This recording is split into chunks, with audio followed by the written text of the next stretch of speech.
Ну, в общем, сдался я. Кто помнит мой обзор безбатарейного Pass.Fru, я там проехался по батарейным модам за их неебический размер и необходимость раскручивать каждый раз для замены батареи. У Joytech появился мод с подзарядкой от USB, но ему надо подавать ампера 1,5-2, что компьютерные порты не дают. Так что чем таскать с собой блок питания на 2 ампера, проще уж иметь отдельную зарядку под литиевые аккумуляторы. Так что я купил самый, блядь, большой мод с самыми здоровыми батарейками. И теперь каждый раз раскручиваю его для замены батареи, а запасными гремлю в кармане. Не могу сказать, что меня это не бесит, но делать нечего. Покупая мод, я выбирал между ProVario версии 2.5, Zimax и Vamo. ProVario мне никогда не нравилась, да и по современным меркам она безнадежно устарела. Zimax какой-то хлюпенький, и разъем у него отваливается, и кнопка ломается, и крышка теряется. А вот Вама V5 произвел достойное впечатление. Весь такой из нержавейки и сделан добротно, да и цена приятная. Его и купил. Начнем с недостатков.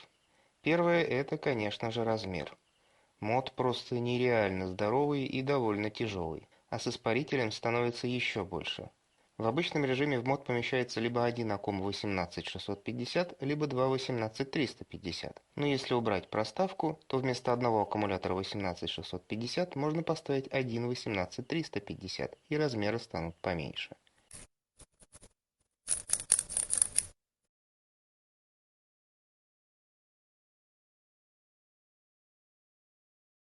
С другой стороны, с каких это пор иметь большой девайс стало плохо? Недостаток превращается в достоинство, если носить девайс в кармане брюк. Девушки начинают чаще обращать внимание, да и юноши засматриваются. А потом ты достаешь этот блестящий жезл и берешь в рот, плотно обхватив губами, тянешь сладкую, тягучую, пахучую жижу. Впрочем, я отвлекся. Ржи давай.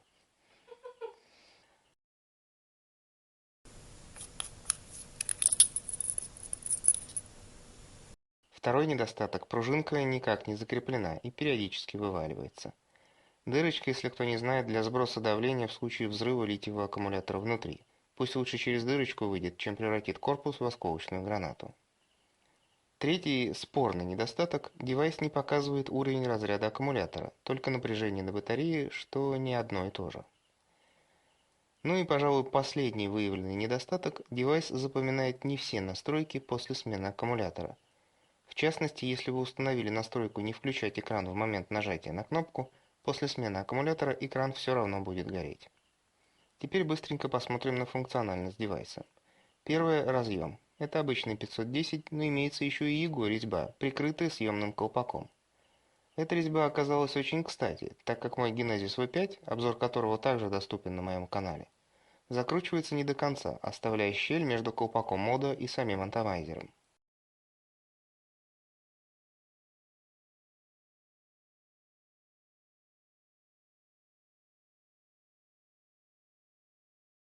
А вот если закрутить идущий в комплекте с Genesis конус на Егу резьбу, то все становится на свои места и смотрится очень органично. И самое главное, не болтается. Если в комплекте с вашим атомайзером нет проставки на внешнюю резьбу ИГО, закажите себе Airflow контроллер. Стоит он недорого и поможет создать дополнительную опору для атома, чтобы тот не болтался. Кнопки. Кнопки выполнены очень хорошо, а самое главное их 3 штуки. Так что не нужно играть в морзянку одной кнопкой для доступа к функциям и изменению напряжений. Когда кнопок много, управлять гораздо проще. Ну и заметный плюс – экран типа OLED, то есть без подсветки. Если, удерживая кнопку «Вставить батарейку», экран покажет текущую версию прошивки. 5 быстрых нажатий на кнопку включают и выключают мод. Пробежимся по меню и управлению. Левая кнопочка увеличивает напряжение, правая уменьшает. Если держать левую кнопку 3 секунды, покажет напряжение на батарее, правую – сопротивление на атомайзере. Когда батарейка садится, покажет Low V. Причем, если в этот момент проверить сопротивление атомайзера, то покажет Low V, без одной буквы. Если держать левую дольше 10 секунд, переключится режим импульсов между среднеквадратичным RMS либо средним MIN. Мне больше понравился RMS. Для доступа в меню надо зажать обе кнопки сразу. Левая кнопка ходит по меню, а правая подтверждает выбор и возвращает назад.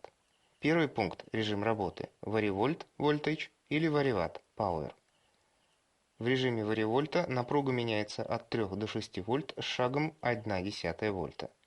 В режиме варивата от 3 до 16 Вт с шагом 0,5 Вт. Следующий пункт меню – что же отображать в момент нажатия на основную кнопку. Доступны напряжение батареи, вольты или ватты на коннекторе, либо сопротивление атомайзера. Ну и третий пункт меню – отключение дисплея в момент нажатия на кнопку.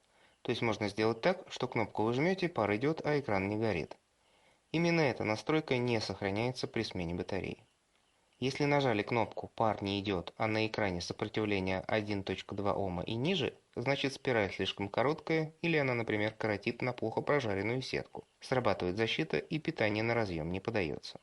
Когда сопротивление слишком низкое, например 0.0 Ом или попросту короткое замыкание, то девайс напишет low load и питание также подавать не будет. Сообщение 9.9 Ом, когда слишком высокая или вообще нагрузка отсутствует, скорее всего плохой контакт. Питание на разъем также не подается. Все это защищает батареи от нештатных нагрузок, что сохраняет срок службы и оберегает от взрыва.